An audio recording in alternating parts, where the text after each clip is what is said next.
Canada ਦੇ ਜੰਗਲਾਂ ਵਿੱਚ ਲੱਗੀ ਅੱਗ ਬੇਕਾਬੂ ਹੋ ਰਹੀ ਹੈ। ਜੰਗਲਾਂ ਦੀ ਅੱਗ ਕਾਰਨ ਹਵਾ ਵਿੱਚ ਧੂਆਂ ਬਹੁਤ ਜ਼ਿਆਦਾ ਵੱਧ ਗਿਆ ਹੈ ਤੇ ਸਰਕਾਰ ਨੇ ਇਸ ਸੰਬੰਧੀ ਸਿਹਤ ਹਦਾਇਤਾਂ ਜਾਰੀ ਕਰ ਦਿੱਤੀਆਂ ਹਨ।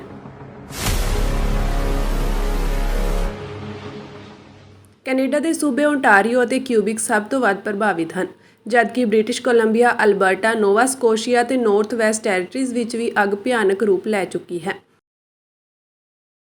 ਸਾਰੇ ਦੇਸ਼ ਵਿੱਚ ਹੁਣ ਤੱਕ ਇਸ ਅੱਗ ਕਾਰਨ ਹਜ਼ਾਰਾਂ ਲੋਕਾਂ ਨੂੰ ਉਹਨਾਂ ਦੇ ਘਰਾਂ ਤੋਂ ਕੱਢ ਕੇ ਸੁਰੱਖਿਅਤ ਥਾਵਾਂ ਤੇ ਤਬਦੀਲ ਕੀਤਾ ਗਿਆ ਹੈ।